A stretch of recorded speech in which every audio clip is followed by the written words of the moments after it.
the Chiron in the Aries Masterclass. So this is going to be a really important rendition and breakdown of the asteroid Chiron as we know it. Chiron is something that I feel like has been explored, but we are still slowly finding more discoveries on. We're tapping into more information with as time goes on. The reason why is because Chiron is more so of a recent discovery in the grand scheme of things. When it comes to Chiron and the energy that it brings, it's one of those feelings that every human being has experienced. And I've been studying Chiron very intently over the course of the last 6 years, and I wanted to share my findings on it, some of my thoughts to break everything down, just to give you a one-stop shop to know exactly how to understand your Chiron. So down below, in case you don't know where your Chiron is or have no idea where to start, what it looks like, anything like that, there's a link to show you exactly what your Chiron is and what house it's in. And I'm going to be giving you the descriptions of those things as I go along. This is mostly straight from the heart as far as all these observations are concerned. And I have some outline and stuff as well. So I hope that you all enjoy. And please make sure that you share this with people who you think may benefit from this. Let's get into it. So, Chiron has such an interesting background. The reason why is because Saturn, the planet of time, is the father of Chiron, right? Now, the reason why this is interesting is because Saturn, in terms of mythology, was also the father of all of the gods as well. So, Chiron is actually half Titan, not half God. So he's not a demigod. He's not a god of Olympus like they had in Greek time, so to speak. But he was a prominent figure in terms of he was the centaur who taught all of the heroes how to fight, how to be brave. And they trained them every step of the way in order for them to become a part of their own legend. Chiron in your birth chart, in my personal opinion, shows you what challenges you have to go through in order to become the hero of your own story.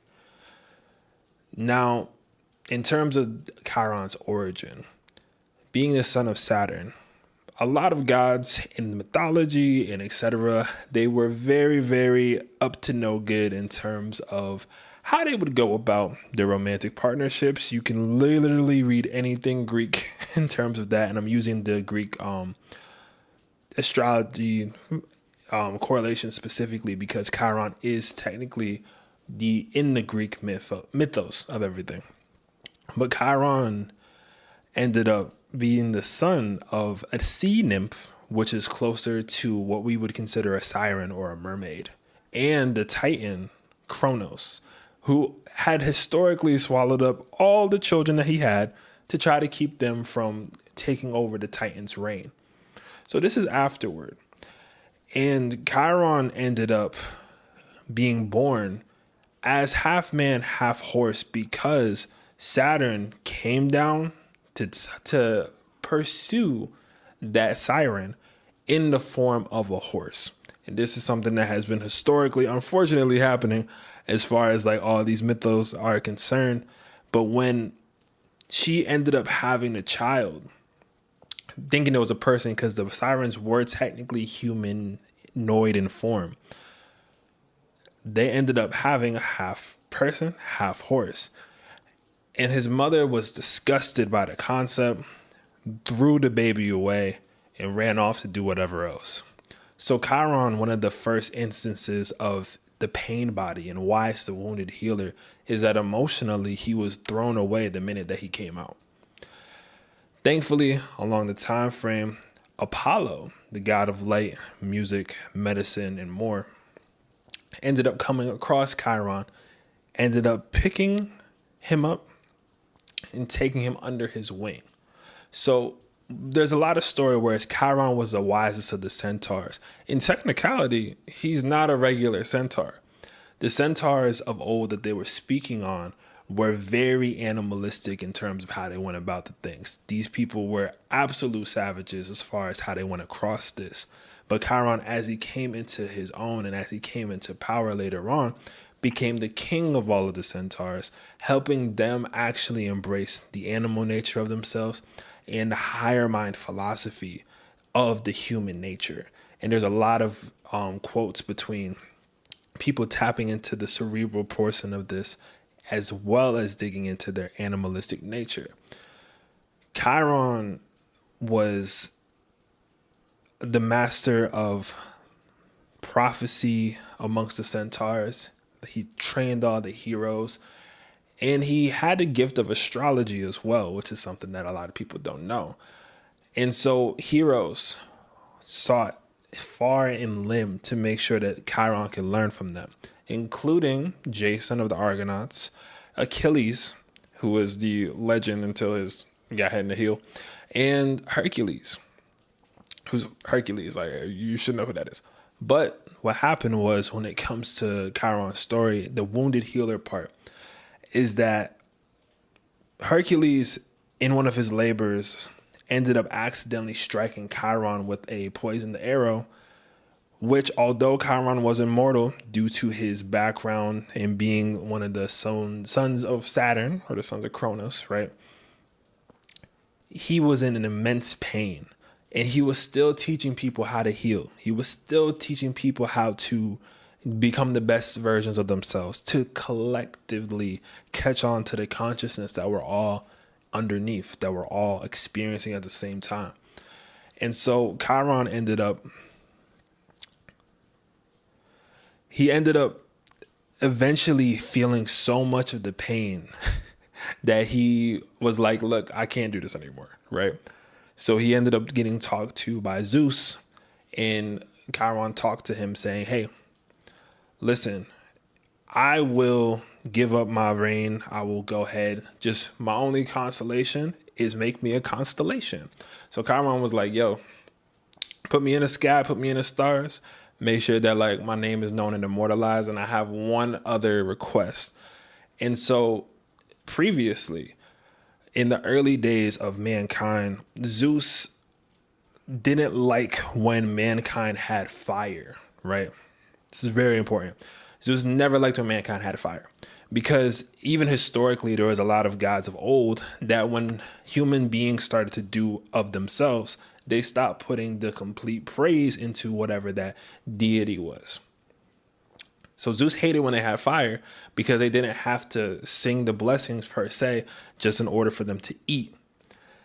Chiron wanted him to free Prometheus, and Prometheus was the titan of fire, but also he ended up finding humanity as his own creation and wanted to make sure that they were able to do amongst themselves as well. And as punishment, Zeus had him literally strung up, tied, and there was a eagle that literally ate at Prometheus every day, and because he was immortal, it just kept regenerating, and that was his punishment for giving mankind fire. Yes, Zeus is a savage. I don't know why we are all surprised, but the idea of this is that Chiron wanted that pain to go away and to give him another chance and another shot to live a life.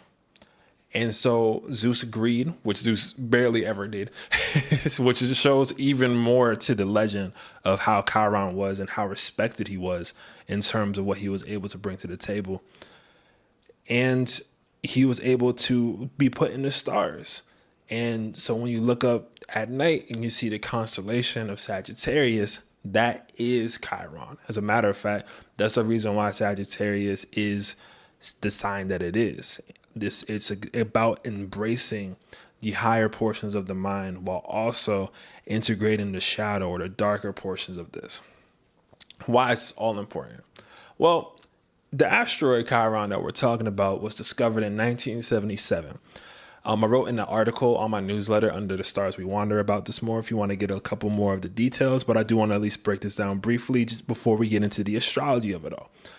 But Chiron is found between Saturn and Uranus in 1977. And at the time of 1977, I looked up the discovery chart, which for my nerds is the birth chart of when someone discovers something, right? And so when this happened, old guys are typically not nice in general. No, they were not at all. But getting into the portion again with the 1977 piece, this was a time frame where the 70s had just occurred. Also, during this time, there was a very strong change in terms of neuroscience and health and mental health as well. And Chiron being the wounded healer is also associated a lot of times with like medicine.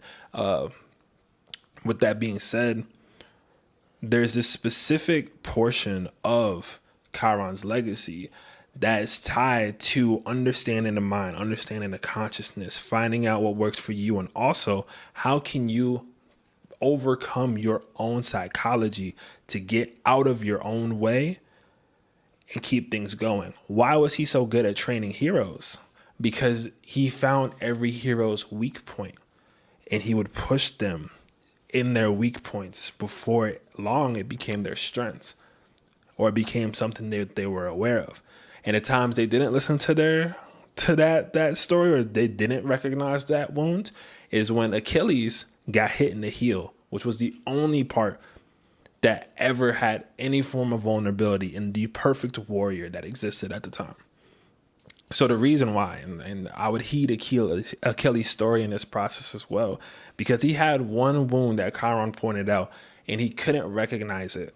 And that was the end of one of the greatest heroes that was known at the time. However, Chiron, once more, found in 1977, was a time frame where there was so much bridging and changing. I know a lot of that culturally within the Black community because I am African American, if you could not tell. But the idea of this, and shout out Black History Month, but back in those time frames, there was still so much fighting for acceptance. There was still so much fighting for peace and understanding. It actually wasn't really until the 80s until there were proper movies that were dedicated from people of color in America specifically, being able to put things out like the blaxploitation films that were very much tied to actual Black culture and not an appropriation from somebody else. Another thing that was going on during the 70s was just like, the peace and love, the 70s that we know, obviously. But there was the Cold War as well. And during the Cold War, there was just like, Cold War wasn't a physical fight. It was a battle of the minds. They were playing chess with one another, right? There were these superpowers that were just ready to go. But it was this mental battle. There was this cerebral. As a matter of fact, this was closer to something that was the art of war, similar to the Sun Tzu, where the idea of to win a battle properly is to not fight at all. That brand of wisdom that comes from that is something that akins to Chiron's entire character. So, I talked a lot about stuff. I wanted to make sure I gave a thorough background when it comes to this. But outside of everything else, Chiron was him. And with that being said, if you look recently, there was a good depiction of Chiron and his understanding and how he works through the recent Percy Jackson and the Olympians that just recently came out. It's on Disney. I was very against it at first because I was a true Percy Jackson fan. As a matter of fact, without that story and me meeting the author that was also there one time when I was a kid, I don't think I would be an astrologer, to be honest with you. He gave me a lot of different insights. And through that, I was able to kind of see that, the energy of the gods, quote unquote, lives amongst us. It's inside of the archetypes that we see on a daily basis. And once more, who was the person and what is the character in all of these myths that did that? Chiron, who was trained by the god of light Apollo in music, prophecy, and understanding. So how do you bring the hero out of you? How do we address the wounded part of us? Well, first of all, Chiron in your chart looks like a key. And once more, for anyone who doesn't know where the Chiron is or has no idea, I have the link down in the description so you can check it out. And for anybody who wants me to deep dive into their Chiron, just make sure that you put down the word Chiron in. I have a link as well down below if you want to get a deep dive into it. I'm doing the astrology of it. I'm pulling cards for it. We're getting into the deep conversation to cover your wounded healer and how that can implement to your love life, to your career, to your success, and also your purpose. So if you want to check that out, please make sure that you do. I'm have that up as a special for right now. It's on sale. So if you wanted to check that out during this time frame, or you ever want to deep dive into your Chiron, just make sure that you read it in the notes, and I absolutely got you. With a little extra razzle dazzle. I want to make sure people understand this. Okay, I've given you a lot of background and basis. First of all, how y'all feeling right now? Make sure you let me know down in the comments. What is your Chiron if you're right here? Thank you all for showing up for the live as well. For people who are listening afterward, how you missed this. Not fly. But I am going to be having a new moon and full moon class for every new moon and full moon. My goal is to make sure I do it a little bit beforehand on those time frames or the day of. So make sure that you check that out, or subscribe to this YouTube channel and hit the notification bell if you want to get this, because I really do want to break down all this information in live streams. I personally believe astrology was always supposed to be a spoken tradition. So being able to do these YouTube live streams, I can explain so much more than if I sat and spent the same time writing or anything else. So thank y'all for showing up and listening to these. But yeah, make sure y'all sound off of the Chiron in the comments. I want to see what y'all got down there. You feel me? Anyway, but in terms of this, when the Buddha said that all life was suffering, personally, I believed he was referring to everyone's Chiron. Now, astrologically, how does this work? Well, let me tell you. When I was first studying astrology deeply, there was the story of obviously the matrix. As a matter of fact, Morpheus is Chiron. Like Morpheus is Chiron. If you want an example of Chiron, Morpheus is literally Chiron. And the concept of what was going on with the Matrix as a movie, when it came to Agent Smith and all the people that were trying to stop the Matrix from crumbling, that was all a Saturnian energy. Why? Because Saturn is about the stabilization. Saturn is about the rules, the discipline. And sometimes that rules and discipline requires a certain amount of control in order for that to happen. So the concept of the Matrix is that they were all trying to keep the control. Now, who came through? Morpheus, the GOAT, came through, master teacher, right? Taught the best hero, taught all the other heroes about what they had to do to break out of the Matrix. Now, who, on the other hand, is Uranus? Uranus, which is the cosmic awakener, or in my personal opinion, what Neo was going through in this idea. Why? Because Neo went from being a regular worker, working a job that was dead end and he hated, wanting to do something else important in his life, was really good at the computer vibe and wanted to check in there.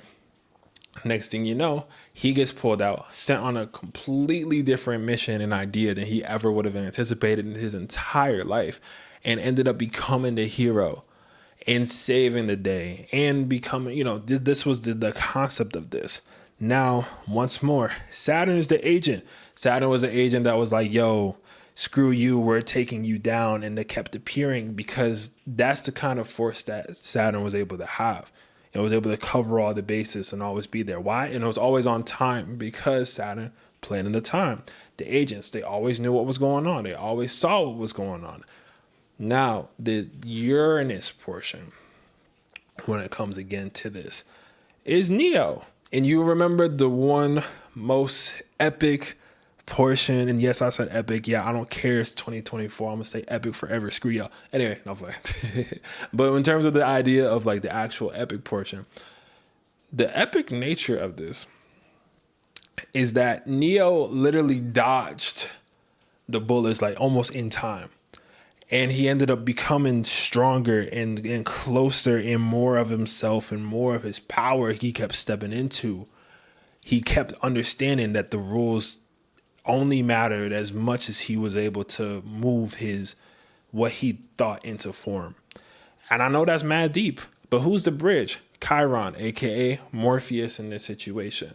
Morpheus was the teacher. He just wanted to do that. And one of the key things that Morpheus said throughout the entire thing, everyone thought that Morpheus was the chosen one. He was like, I'm not the chosen one.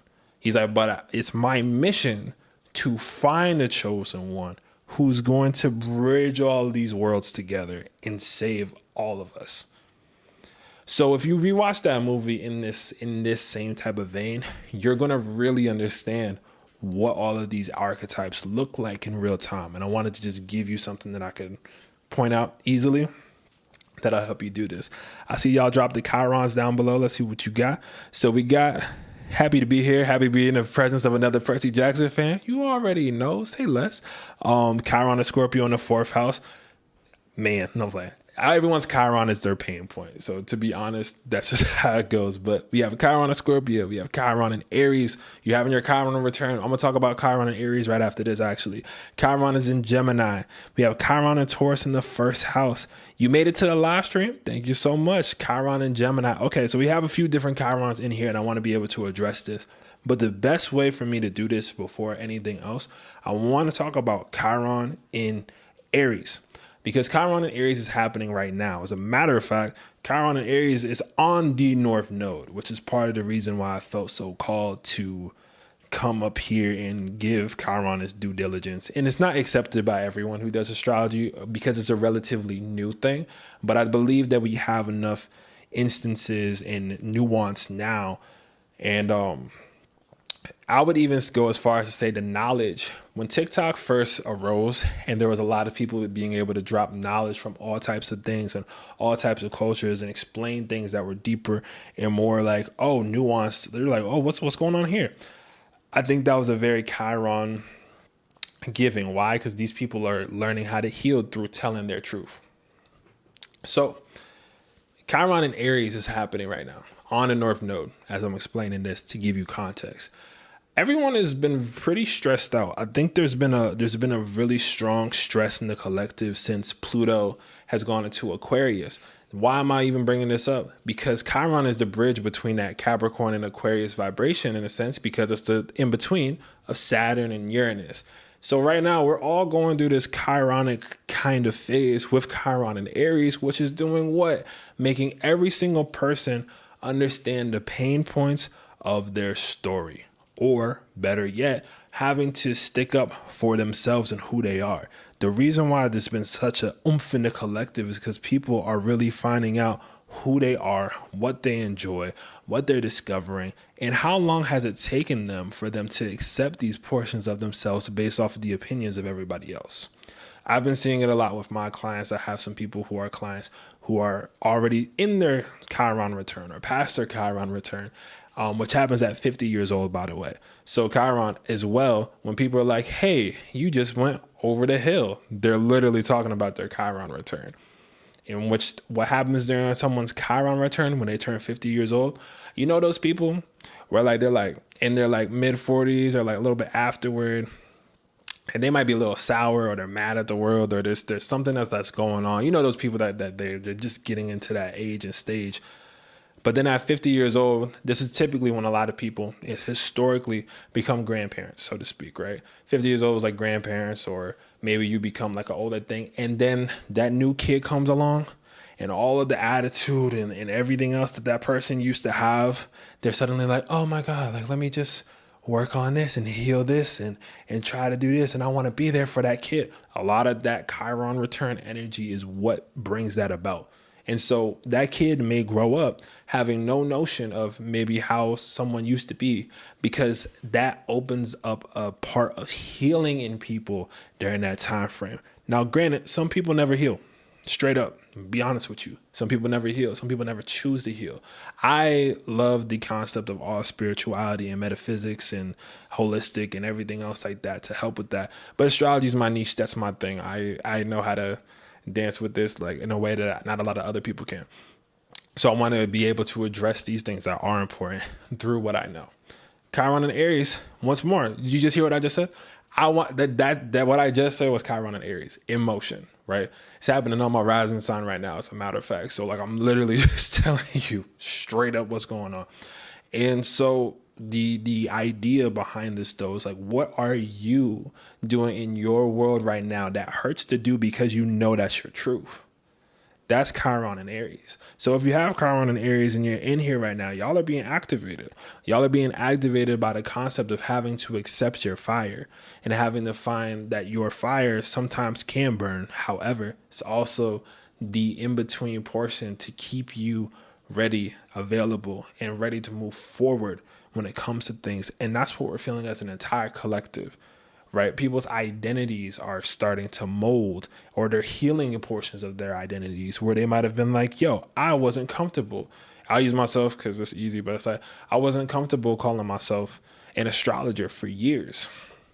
It was the one thing that I always did, like, just because I did it and I liked it a lot. But it took me from when I studied it when I was like a kid to when I was probably like 20 something to even start bringing it up to people, even though I studied it almost every day, actually every day, to be honest with you. So it's one of those situations to where it's like, are you ready to claim your power? Are you ready to claim the magic that you have? Because that's what's happening with Chiron and Aries. So my Chiron and Aries natives, it is very hard for y'all to initially step into your greatness because you've always been told by other people who you are or what you're supposed to do. And so for Chiron and Aries, they're like, yo, I know who I am, or I'm working on who I am. Or better yet, with Chiron and Aries, people have the concept of multiplicity. There was an Aries who just had a very profound impact on my work in general, who I was talking to them once, and they explained to me how, like, being an Aries isn't just being one thing or having one identity. It's the multiplicity of being everything at once. And I'm paraphrasing here, but it was something that changed my whole idea and aspect on how to even look at Aries energy. And that's what's happening right now with the North Node, the point of destiny, that's happening right now through the entire collective, right? People are learning how to reflect on their life and claim who they are for real this time, because entering into Pluto and Aquarius, when the Neos of the Matrix rise, when the actual people who are willing to keep moving humanity forward and evolve in that process come through, that understanding of the in-between portion, that half man, that half beast, all of those concepts are going to become much more important and integral to that. Now, if you have Chiron on your sun, on your moon, on your rising sign, in your first house, on another planet, Chiron is going to also give an extra oomph. Now, mind you, Chiron, despite what I'm saying now, you can't understand Chiron until you understand your chart. You can't understand Chiron until you understand Saturn. You can't understand Uranus until you understand all the other actual parts beforehand, all the planets prior that are closer to us, that exist within us. So the reason why I was so hesitant initially to break down Chiron portion is because you can't understand Chiron if you don't know your sun, moon, and rising. You can't understand Chiron if you don't understand the limitations that exist in your chart or the other parts. But that's also why I'm here for. So if you want to come through, book a reading, learn these little nuances that some of these pop astrologers can't get a foot on, come to your point.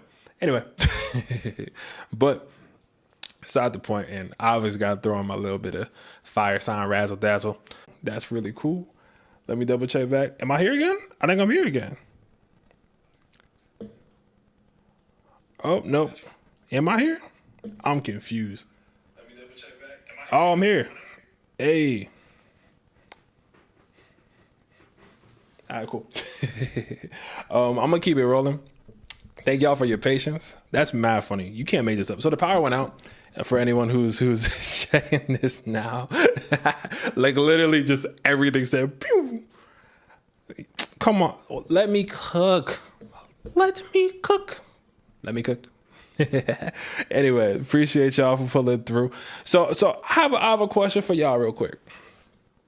You think astrology fake? Did you not just peep that? Did I not sit here and break all? You can't make this up. It is like. You feel me? I love this. This is funny. Appreciate y'all for pulling through it and still rocking with me as this goes on. I'm going to get my pace back in a second. This is this type of thing that when people don't notice or when people don't see or they don't realize, and they'll sit here and be like, yo, this is something that's like, oh, it's all fake. And they don't pay attention to the signs. they don't pay attention to the signs or the things that happen, and they go about things like, I mean, yeah, like I just saw like every synchronicity, or like, yeah, you know, maybe I was spitting and things got a little bit fried and messed up. If y'all been following me in my 5 to 6 year venture of actually explaining stuff online and on the internet, from even when I first started, I started kicking stuff, I started spitting for real every time. No matter what platform, it don't matter. But that's how you know this is the truth. I'm telling y'all. So let's get back into it. Now that I got a fire under my A, because they don't mess with my live stream. Let's go. Thank y'all for real. Thank y'all for pulling through. I'm about to go off now. Ain't no way. Let's get it. So, Chiron in every sign, right? Now, mind you, I'm going to be teaching the houses more as well.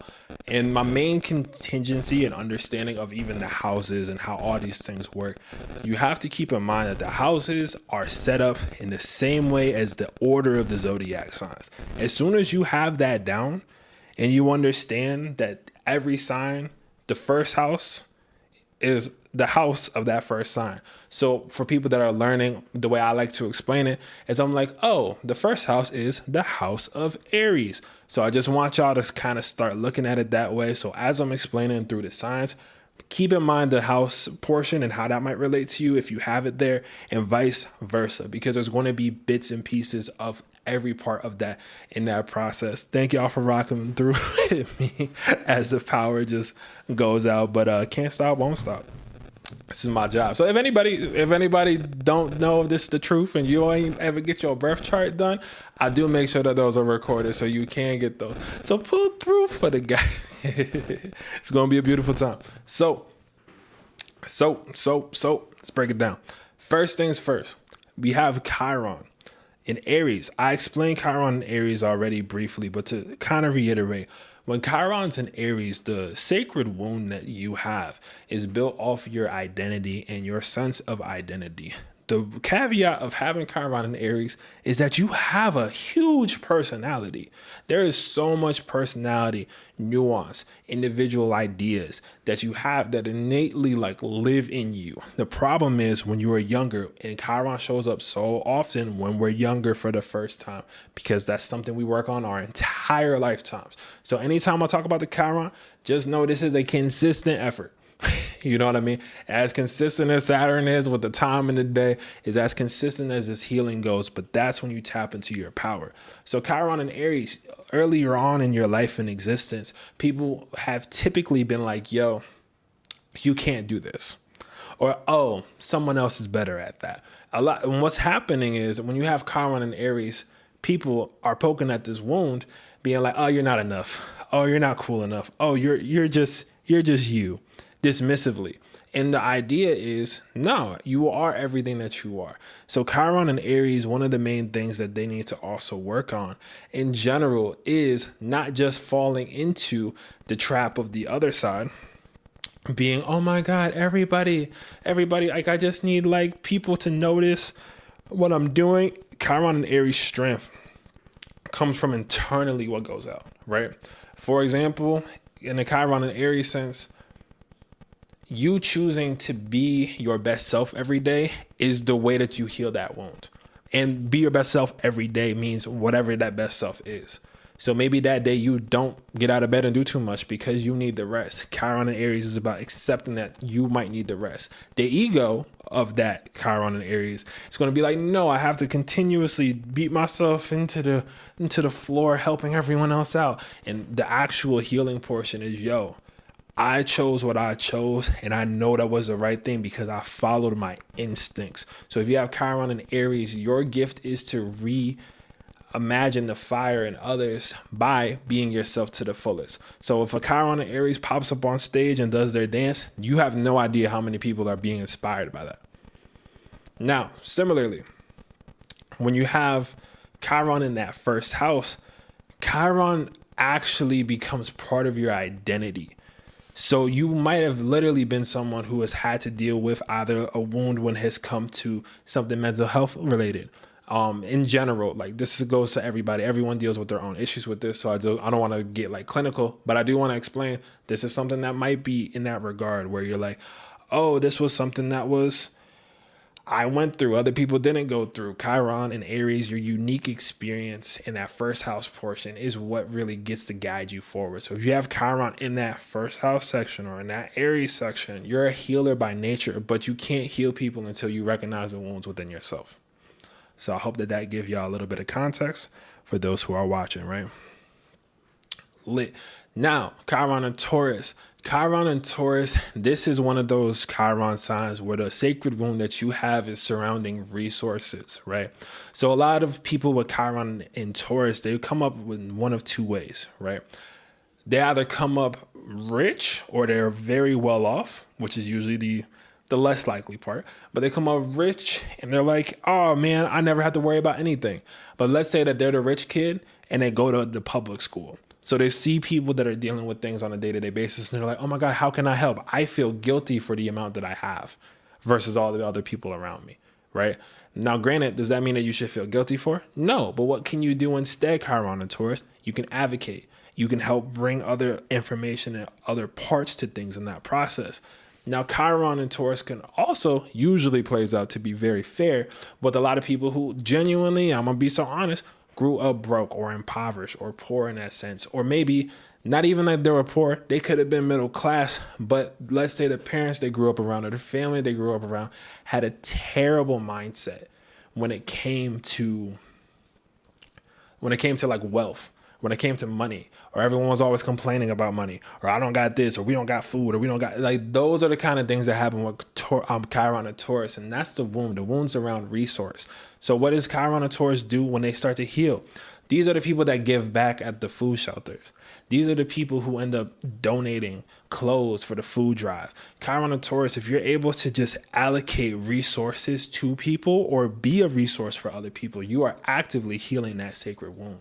So you have this notion of being like, am I enough or do I have enough? Is my esteem enough? In the concept of Chiron and Taurus is that you have all that you need all of the time.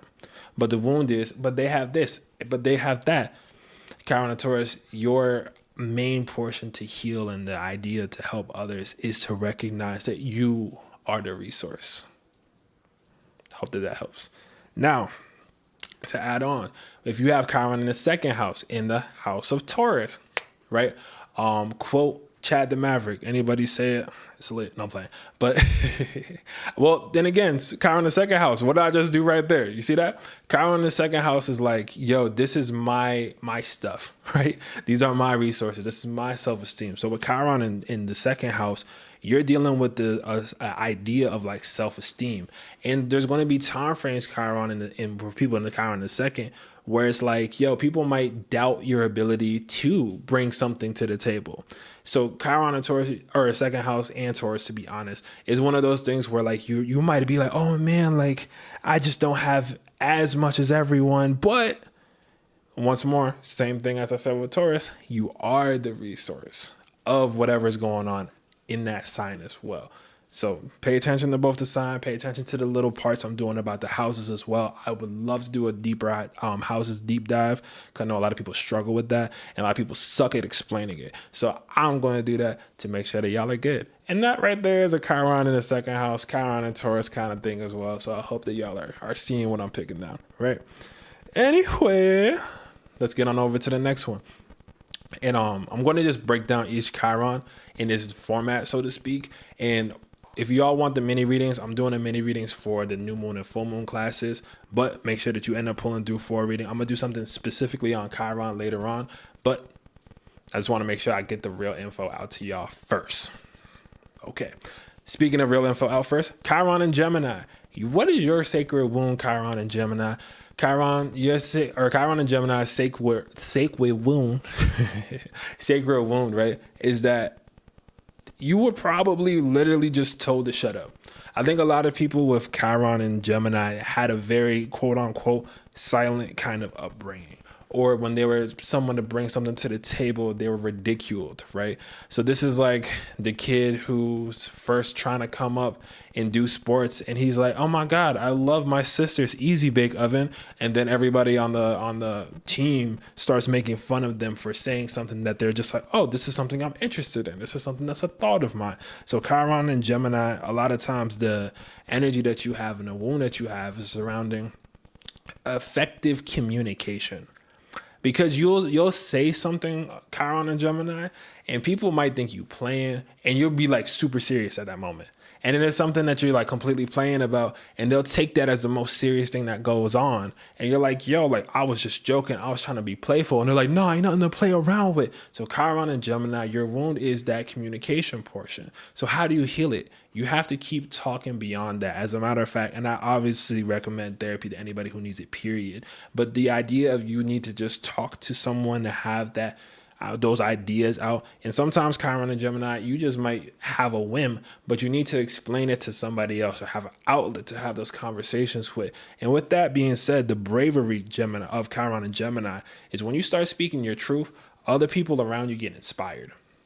Chiron and Gemini, you're someone who can make a great speaker, or like a Toastmaster person, or someone who really starts to tell stories. I think Chiron and Gemini has the ability to become an excellent storyteller or an excellent comedian. These are the kind of things that end up kind of coming through. It's the ability to intellectualize the healing of using your wit.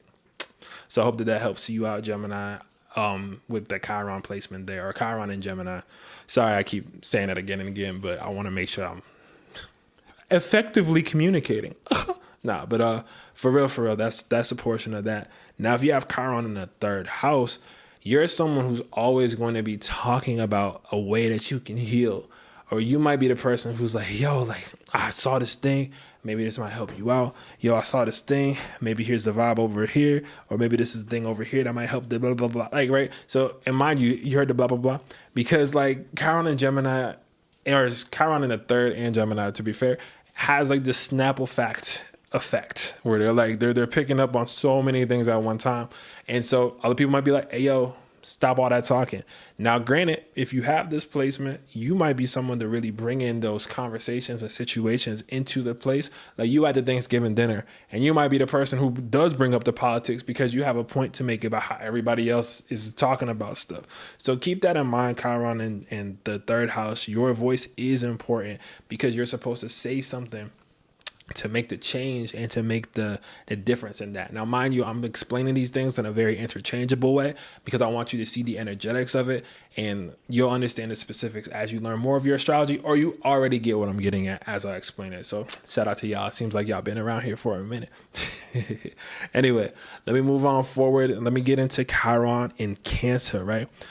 Now, having Chiron in Cancer specifically, I'm gonna let you know right now, the wound in that regard is the wound behind nature versus nurture. Why am I saying it this capacity? Because Chiron in Cancer, your wound may have come from a mother figure, a feminine figure. The idea is you thought you were supposed to be nurtured in something, or maybe you were told you were going to be nurtured in a way, and they gave you the stark opposite. So this is like you being like, oh my God, this person said that I can be under their roof and everything else, and I don't have to deal with anything. The next thing you know, they pop up and they're like, actually, we never wanted you here anyway. Honestly, someone who has Chiron in Cancer, historically, if I'm thinking about it, is Harry Potter. Harry Potter was 100% the kid that got thrown underneath the thing in his family's house, having to also deal with all these pain portions of his family, to his mom, to like all these other circumstances, and then having to save the world based off of his pain. And then make a home at Hogwarts. Like, come on, like that is the most like Chiron and Cancer like background thing that I can explain, right? But as you can see, there's a very specific notion behind this needing to heal through those ancestral wounds, through those family wounds, through the things that might have even already exist in your DNA. So Chiron and Cancer, one of the biggest things behind that nature and nurture is that you're supposed to nurture the way that you were never nurtured because it's your nature to do so. It's not everybody else's not everyone can take care of things as well as you can, Chiron and Cancer. And that's part of the reason why it might hurt when you're like, oh, I'm putting all this information out here. Or, oh, I'm putting all my feelings into the world. Or, oh, I keep telling these people these intuitions and they keep getting hurt. And now I'm feeling it because I'm an empath and blah. Like, yes, that is all very true. Like, for real. But the concept is like, yo, like, Cancer is also a matriarchal kind of point. So the idea behind this nature and nurture is that you're supposed to learn the dichotomy of both and what is instinctually happening, because some people don't deserve your nurture and some people need the nature of what they're dealing out right back to them. And I'm not saying that you should do this yourself, but this is one of those capacities, Chiron and Cancer, where it's like, as long as you're in the right emotional space when you're trying to help other people, that's what's going to be making a difference for your life. So I hope that helps. Now, Chiron in the 4th house, I'm going to let you know right now, similar, same vibe. But Chiron in the 4th, this is an idea where it's like the wound that you have is surrounding your family. Your family done did something. I'm going to let you know right now. If you think that there's some family secret, if you think that there's some other thing that's going on, I'm going to let you know right now there is. Don't let them gaslight you. There is, straight up. Because when you have Chiron in the 4th house, you are taking and holding on to the ancestral pain that you might not even know exists. And so it's low-key your job, when you also, if you have this in Cancer, to find out the root origins of maybe your culture, to find out the root origins of maybe the magic or the intuition or the understandings of that culture. Take it, learn it, and make it your own. And how do you relate to that? And how does it make you feel? That's what's really coming up with that Cancer in the 4th house placement when it comes to Chiron, as well as Chiron and Cancer. You know the deal at this point. I'm not going to repeat myself, but y'all get the vibe. So, so that's what goes on when you have that placement in particular. Hope y'all are keeping on. Hope y'all keeping up. Make sure y'all keep dropping the hearts and the likes and all the subscribes and the bell notifications and the comments. Because if you like this and you think I'm just getting started. This is it. Anyway, getting into the next part, right? Now we have Chiron in Leo.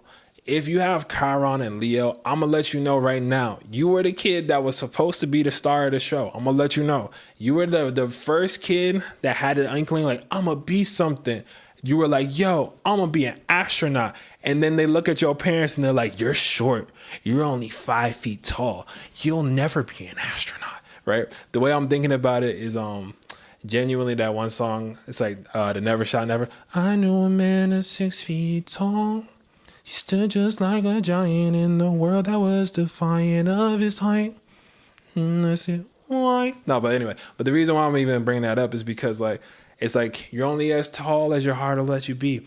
All the concept behind, like, that song, and, like, granted, for those who know, you know what it is. But the idea of that is, like, you have to essentially be the actual greatness that you actually are.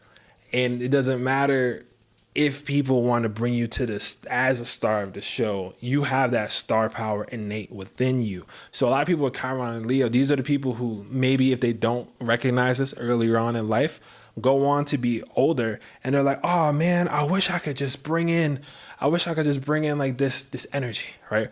Or like, oh man, I wish I could just like make this change of things that are going on, right?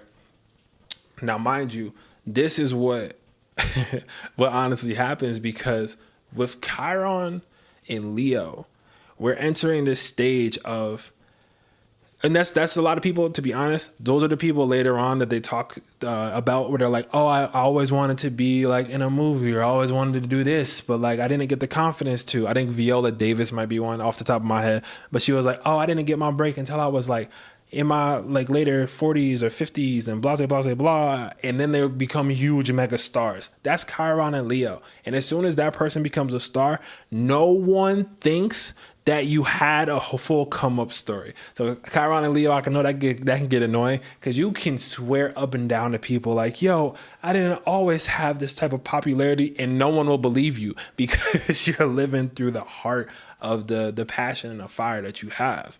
And so you'll be like, oh man, I wasn't always this great. And everyone will be like, you're lying. Like, you know what I'm saying? But that's the concept behind having Chiron and Leo. Your wound was behind shining, but it is your job and it is your healing nature to shine. So do that show, pick up that thing, go to the local theater club, do something, because that's going to be what's important for you in that regard. Chiron in the 5th house, very similar vibe. But Chiron in the fifth house, this is more so like, yo, would you have Chiron in the fifth? You have an eye for entertainment, right? These are the people that like immediately know what's going to be the trend based off the pain body of what's going on, right? So a lot of people, they're dealing with this situation. Let's say I'm going to use an example. A lot of people are like, oh no, AI is here. It's going to take my job. So with that being said, Chiron in the fifth house is like, no. We just need to implement this the proper way into all these entertainment things, and it'll help. And as soon as you say that, you get shut down. So Chiron in the fifth house, you have really great ideas. And so the concept is, although an idea might not work someplace, you have to go with where you're celebrated. So when it comes to Chiron, Leo, and the fifth house, if you go where you're celebrated, you are able to literally make changes on such a huge level intrinsically that you're able to step into a greater future based off that. And other people will give you the applause and the praise that the Leo energy nature also wants in that possibility. So make sure that when they throw you those roses, you take them for real and you hit that bow and you don't pull the, no, not me. Don't do that. I hope that helps. Anyway, moving on as I'm still going and while the iron is striking hot. So we have Chiron and Virgo. Chiron and Virgo, y'all got a tough mission. I ain't gonna put it past y'all. The wound of Chiron and Virgo is that y'all actually understand why the details of things happen. As a matter of fact, it's like, I think a lot of times Chiron and Virgo has this like emotional itinerary where they're like literally checking in and they know what their friend's going through, right? Someone talks about their breakup or something and they know exactly the key events that happen to let that off just intrinsically, right? Because Chiron and Virgo is a healing form of sign as far as they want to be able to point out the things that are wrong or help other people the best way they can to know how to serve, right? Now, Chiron and Virgo, the concept is you might have been the most helpful kid in the world, and then they would be like, get out of my way, right? There's like the kid going into the kitchen and they're like, I can help with this. I see something going on. I see something wrong. I could do something. And they go up and they go work on it and they try to do something. And then it's just their parents like yeeting them into the other room, being like, don't you go near this stuff. You don't know anything. And it's like, but I studied all these books and I learned this stuff in school. They're like, shut up. Right. So Chiron and Virgo, the wound is y'all typically don't know where to draw the line and trying to help. And that becomes a hindrance because until you learn Chiron and Virgo to literally help your own situation. And the problem here is that with Chiron in the Virgo or Chiron in the sixth house, I also want to just name that off, you are consistently seeing how they can improve their health there. Oh, they did that one wrong thing. Oh, that speech was perfect, but they should have ended it like this. But people don't want to listen, right? So Chiron and Virgo, one of the biggest things and one of the biggest ways to heal this is that when you take all of your own advice, Chiron and Virgo, when you take all of your own advice and you reach the success that you're telling other people about, every single person follows you without fail. But it's the part of having to do each part of it that becomes so painful and that really might think you're being set back. But that's genuinely the process to make that happen, Chiron and Virgo.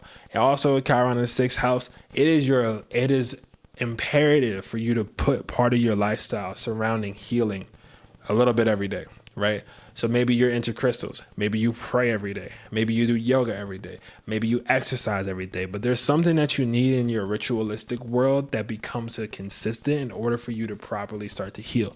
That might be a diet. I think some of the dopest dietitians ever are probably Chiron in the sixth house or Chiron in Virgo in that regard because of the way that works. So yes, I am calling you out as per usual. That is what the stars be doing. I just be talking and explaining this stuff in the process.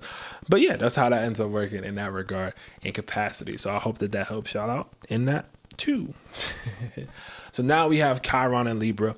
And when it comes to Chiron and Libra, the principal pain point of that is relationship. And the reason why Chiron and Libra is pinned on relationship is because they learn the most through romantic situations. They learn the most through the deepest depths of trying to understand someone else or like knowing their friends or learning and meeting people, right? The problem with Chiron and Libra is that oftentimes they, at an early stage, get in trouble or they get told off because of their ability to charm, right? So Chiron and Libra, they're people that are like very charming people. But a lot of those problems that end up arising through that is because they're also very charming people, or they're trying to balance things out. And so it's like, wait, hey, you're supposed to be with me. Why are you treating this person so nice? You're treating that girl so well. It's like, yeah, this is my friend. Like, this is supposed to be my friend. What do you mean? And so there's this interesting dichotomy when you have Chiron in the seventh, where it's like, you're literally seeing every person as every different person. And you're acknowledging that they're a person in that process. But the issue with that, leaning on those relationships, is that a lot of times Chiron and Libra need to bounce back and forth with other people. Or they might think that they should go out something alone, but honestly, it would be better off if they do rely on the people who are willing to partner with them, whether that be any form of relationship, right?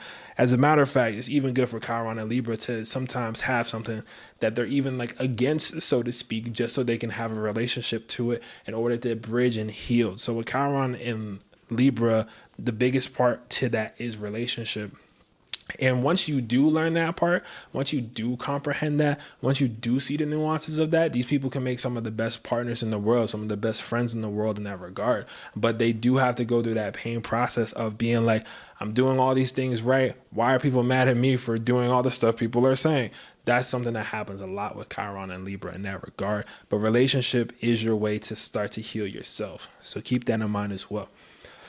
So Chiron in the seventh house, very similar. But Chiron in the seventh house, y'all are way more on that, y'all are way more on the the marriage tip, or I need partnership. Like I need all this to happen, right? And the main thing about Chiron and Libra is that the hardest part to that Chiron in the seventh house specifically is that you might prioritize other people more than your own healing. So even if someone might stop and lean to like help you out, you're going to initially feel guilty for it because you're like, wait, but this isn't in the perfect balance. Wait, but I don't have this other thing.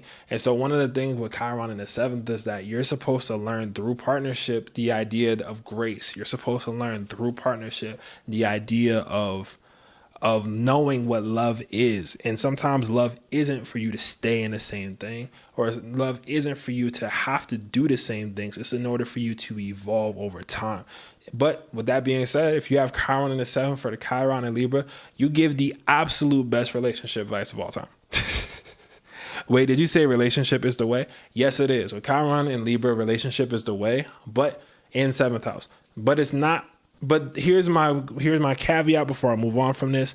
When I say relationship, I'm not saying dating. I'm not saying you trying to claim somebody and like take over their life or vice versa or some other thing. I'm talking about legitimate partnership, like actual partnership.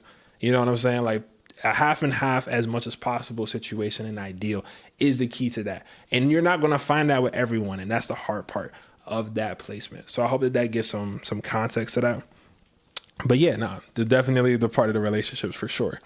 So with the intention of growth, thank you. That is 100% what I was getting at, 100%. And that's the Chiron in the seventh and Chiron in Libra. So your greatest gift is you're able to charm that, but make sure that you understand everyone's individual needs and wants as well in that process. But most importantly, your own. Cool. Moving forward, moving forward. Okay, so now we're getting into Chiron and Scorpio. Chiron and Scorpio, I'm going to let y'all know right now, you have magic that's within you. And I think with Chiron and Scorpio, one of the hardest things about them is that they refuse to accept that the depths of their emotion is the height of their magic. Because they are always relating to a lot of other people who may be in this context of like, oh my God, like this person's doing this over here, or hey, why does this person get there? Because their magic may be coming from something that is outside, or they're looking up, or they're praising this thing. Whereas Chiron and Scorpio, that healing wound is in your own alchemy. It's within your own transformation. It's in that guttural feeling that you get that you often ignore because you're like, well, everyone else is feeling this. No, they're not, Chiron and Scorpio. You are. And that's the part that makes it magical, because it's once you understand that your magic is actually an internal locus of control and not an external locus of control, is when all the depths of everything that you feel from everyone else all the time starts to make sense. So Chiron and Scorpio, one of your gifts in the idea of you healing through this is that you understand the darkness of everybody. You understand everyone's shadow, but you accept it so wholeheartedly that you're like, doesn't everybody do this? This is where with Chiron and Scorpio, that's why sex becomes such a healing factor. And to be honest with y'all, Chiron and Scorpio, and I understand the situation. A lot of people have to deal with all types of crap when it comes to sexual nature, when it comes to their own eroticism, when it comes to how they're being perceived for being sexual, because there's a specific magnetism that's coming through Chiron and Scorpio a lot of people don't have. And so where they're like, oh, I'm just being regular, oh, I'm just doing that, like people are just seeing like, I'm sexy, I'm hot, you want me, right? Like not to say that's the case, but that's the idea of it. So Chiron and Scorpio, you have to accept the mojo that you have. You have to accept that people do find you desirable. And that's one of those things that start to add to that. Because once you understand people are having the desire, that's when you use that internal locus of control to really explain the things that are coming from. And that's when you make the changes in the people's lives that you make, is because you have a concept of what the shadow is. You know how to transmute that shadow through your truth. And that's when people start to really be like, yo, this person changed my life. So Chiron and Scorpio, you have the magic and the power to change people's lives and change their emotional state by you just being honest about your own magic. Hope that helps. Now, Chiron in the 8th house, I'm gonna let you know right now. If you have Chiron in the 8th house and you don't know how to read tarot, you don't know how to use an oracle deck, you don't know astrology, you don't get a deck. Like literally get a deck today. I don't care. If you have Chiron in the 8th house and you don't know none of this, get a deck, get whatever you gotta get. Like literally, because you are magi by nature. And I don't use that word lightly, because that's one of those things where it's like you're really able to take the guttural subconscious responses of yourself and other people and make magic with it. Now, how does this work? Chiron in the 8th, I'm going to let you know right now, you have dealt with a lot of experiences that have been really dark. Like people are watching horror movies and they're like, oh my God, this is so bad. And you're just like, why is everyone freaking out? This is also Chiron and Scorpio. It's like, why is everyone freaking out? It's just things happen. Things are dark sometimes, right? So this is the idea behind that like portion where it's like you're continuously pushing the rebirth cycle of emotions, the rebirth cycle of the consciousness and the psyche and the thoughts and everything else that occurs in that process. So yeah, that's what's going on for at least the people that have Chiron and Scorpio, Chiron in the 8th, and clearly there's always more because we're in the 8th house at this point. But y'all get one. Y'all know what I'm talking about. And if not, just get a reading. Come on. What else you doing this week? Anyway, getting into the next part, right? We have Chiron and Sagittarius. Now, Chiron and Sagittarius, I want to say, is the quintessential Chiron sign, because Chiron is the constellation of Sagittarius. Now, mind you, let's forget that for a second. Let's get back to the Chiron and Sag part, because Chiron and Sag, you are literally experiencing the same parts of Chiron that I was saying before. You're probably one of the best friends to have. You're probably the person that gives the best advice. You're always trying to help other people's philosophies. But with Chiron and Sag, you don't know, your sacred wound is you don't actually know your own philosophy.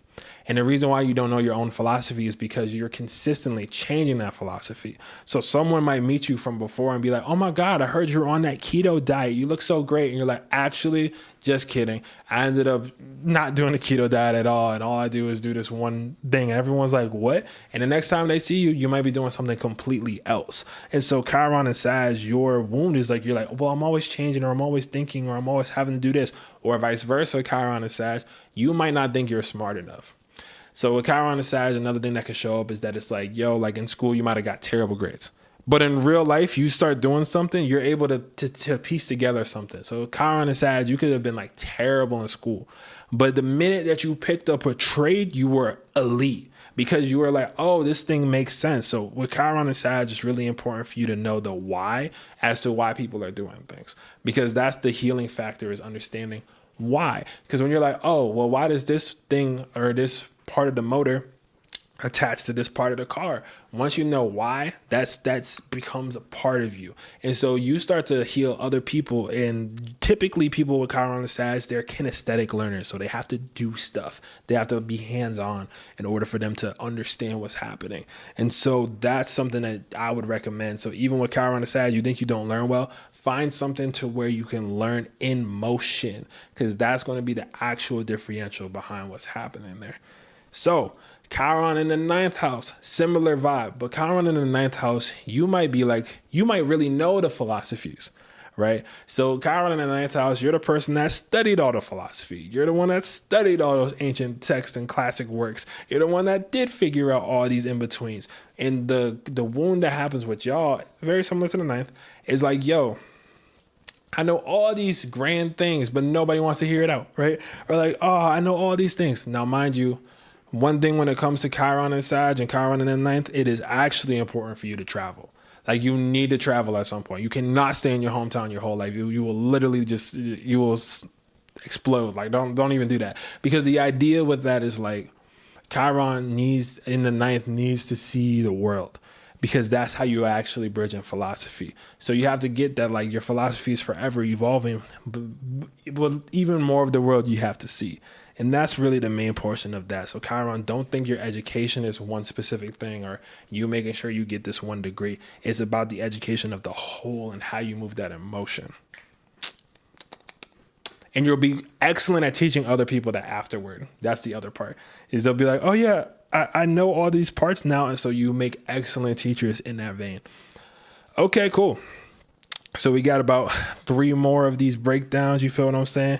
We got this going. Oh, we got someone that just mentioned me. I opened up my phone because I'm being ignorant. No, I'm playing. I have broken down a lot of information. We fought through a power outage.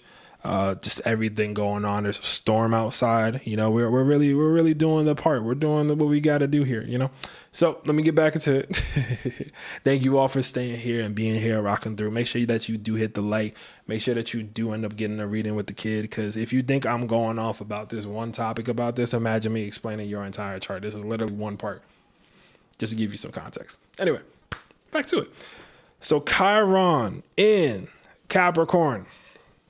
Chiron and Capricorn, the work that you have to do most is you have to understand, and I think the sacred wound that really comes with this is like, you might feel like you're supposed to be a disciple more than you can ever be in charge. So one thing about this is that you might be really determined to do something. But this is similar to back in the day where someone was like, hey, I want to be a movie star. I think I would be great at it, right? But you keep getting screwed over by maybe the pecking order. Or they're like, oh, well, in a couple of years, you'll be able to do this because this will open up. Or like, oh, all you got to do is rub shoulders in the business for the next 10 years and maybe you'll get your big break. And Chiron and Capricorn, your job is to essentially gain that faith and understanding that you can create your own business. But that's the hardest part, is that Chiron and Capricorn is like, yo, I'm supposed to be working underneath people. So a lot of people will have Chiron and Capricorn, they are always in the 9 to 5 and they might have never felt like they could raise up in their job, right? Now, this doesn't have to be you if you're listening to this. Chiron and Capricorn is just to show you like, yo, like you're literally meant to like tap into this idea that you can be your own boss. You can be an entrepreneur. And that might be a big wound. Maybe you're like, yo, I've been working for the same boss for the last 10 years. He sucks. I've been working everything else. People have raised up above me in rank already. People have literally done that. This is similar to when I was saying before, I think it was with one of the other Chirons, but it's like you have to get in where you fit in as far as who's going to celebrate your work ethic, who's going to celebrate the ideas that you bring to the table with your whole chest. Now, mind you, Chiron in the 10th house, similar, but Chiron in the 10th is making sure that you actually step up as the boss. Whatever it is that you do, if you have Chiron in the 10th, like you have to become the greatest at, or you have the feeling you have to be the greatest at. And here's the thing. You don't get to the greatness Chiron in the 10th or Chiron or Capricorn by consistently trying to push legacy into the world. You get that legacy by just putting in the steps that you would do if you clocked in and clocked out at anything else. So don't take this and be like, oh, I have Chiron and Capricorn or Chiron in the 10th. I have to start a business tomorrow and I have to have a Fortune 500 company by the next 2 months. And be like, no, like literally the idea of this Chiron is that things take time. It's in the acceptance that those things take time that you get grander results. Oh, these kids on TikTok, they're getting millions of dollars. It's like, yeah, but would you screw around, wait 5 years and get $1 billion instead? Or do you want to stay in the same rat race? That's the concept behind Chiron and Capricorn and etc. So I hope that helps with y'all to give y'all some perspective on it. But that's really the take on that. Now, other part, next one, Chiron and Aquarius. We have 2 more left to make sure y'all stay through with me. So you have Chiron in Aquarius, right? Chiron in Aquarius, you're weird. And that's your wound. Your wound is that you're weird. And I think when it comes to being weird, weird is not a bad thing. As a matter of fact, etymology-wise, weird means that you're a master of your own destiny. So when someone's like, hey, yo, you're weird, it's like, I'm a master of my own destiny. Or at least that's my first advice to you. Because Chiron in Aquarius, I'm going to be honest with you, I'm gonna be so real. You have a star origin. You are not even 100% from here, dog. Like your consciousness is not 100% from here, dog. Like you are beyond that. Remember I was explaining the Saturn and Uranus? You're like right there. Like Chiron and Aquarius, you're consistently being like, yo, I have all these innovations, but you're looking for everyone to like understand what that innovation is. But that kind of defeats the purpose of the gift that you have, which is you're able to do the unorthodox thing that everyone else can't do. But you have to accept that you're not meant to just be normal, right? I have a joke I always talk about with Taurus, where I'm like, Taurus's biggest gripe is that they just try to be normal. And they're not. None of them are. And that's the idea of the same thing with like Aquarius is like you're supposed to accept that maybe you're not of this same vein. Right. Same with Chiron in the 11th house. You might be feeling ostracized for being a type of way. Right. When I think about this, I'm thinking of I've been watching Degrassi recently. I'm going through that. And there's this one character who just it blows my mind now because of the acceptance and the work that we have done so long to get to this point. But it blows my mind because we're in this position seeing this kid who's on a football team who's gay and he can't let himself come out for being gay. I think there's a very Chiron in the 11th house, Chiron Aquarius thing because everyone around him was supporting him. Everyone around him was kind of like, yeah, bro, it's okay. Right. The guys joked about it for like half of a second, like they would with anything else. But like everyone was just like, yeah, no, you're good. And he was consistently like, what if no one understands? What if everyone does that? I might be the first one that does it. That's Chiron in Aquarius and Chiron in the 11th job. Be the first one that does that.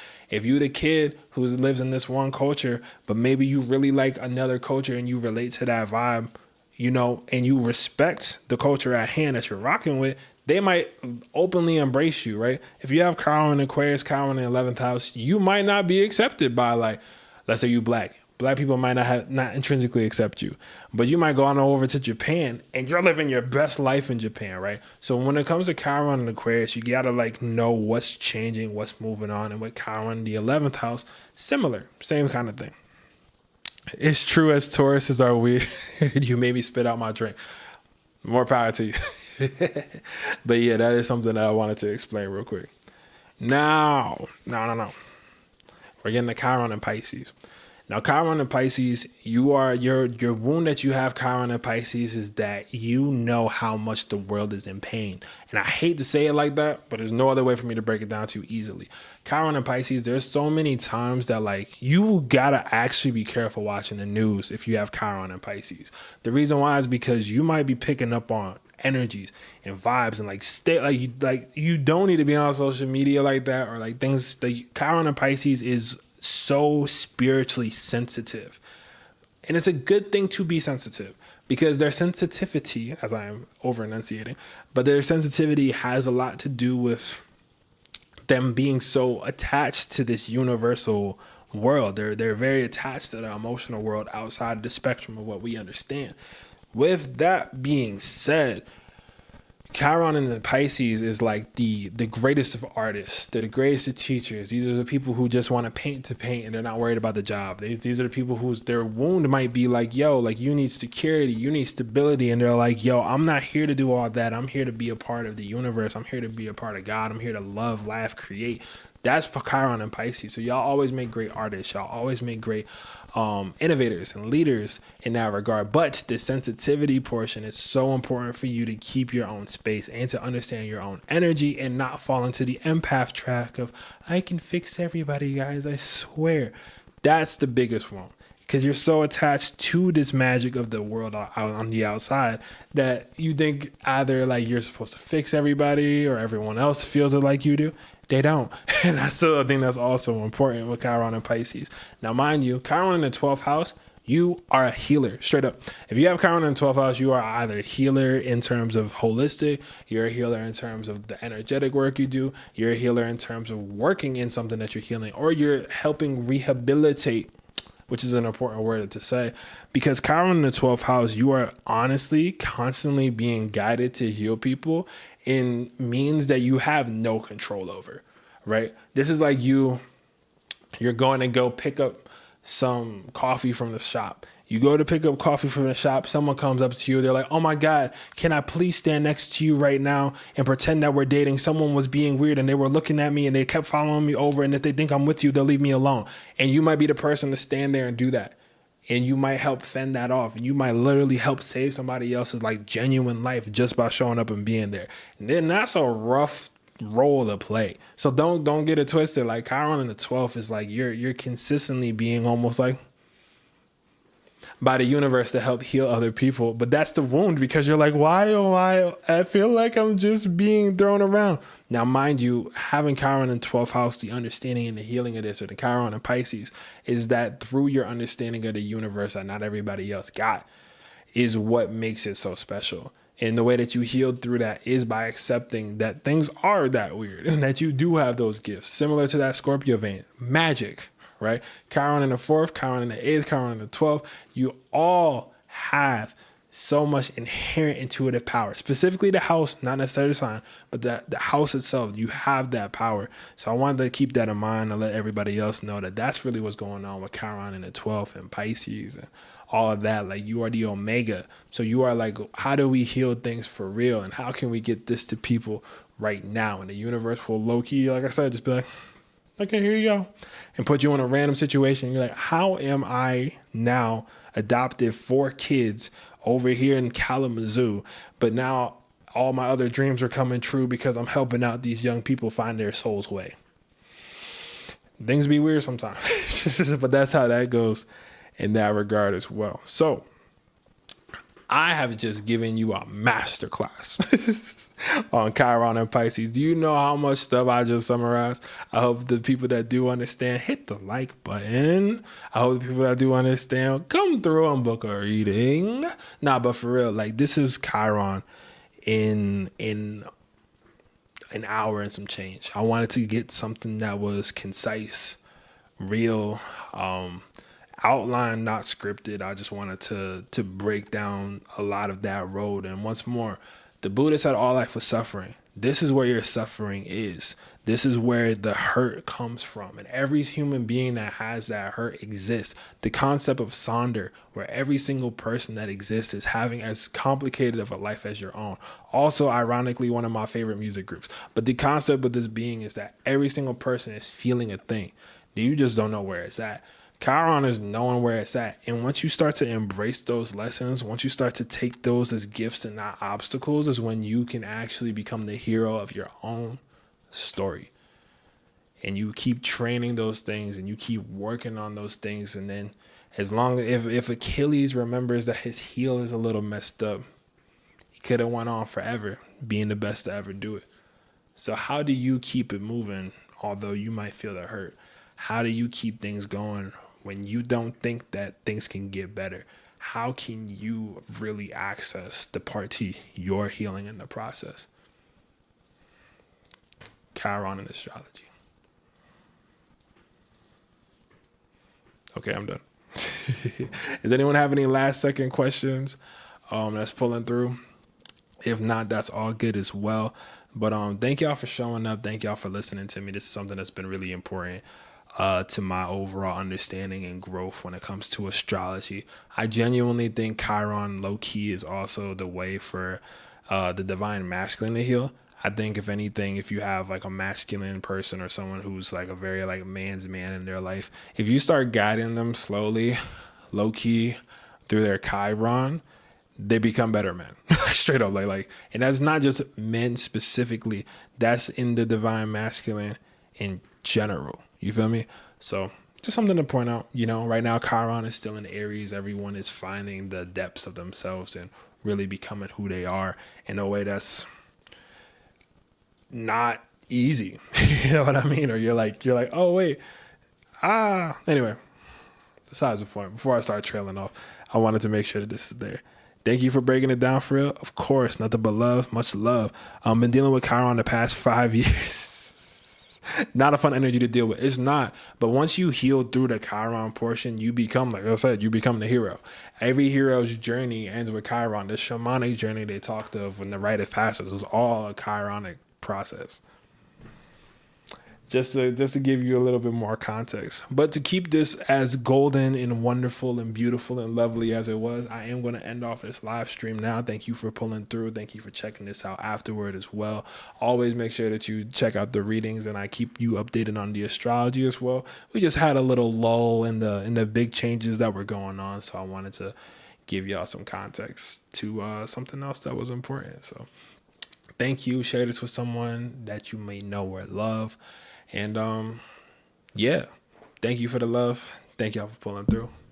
And I'll be checking you out on my new moon and full moon classes. And I'm going to have a couple more fun things as well planned for the future.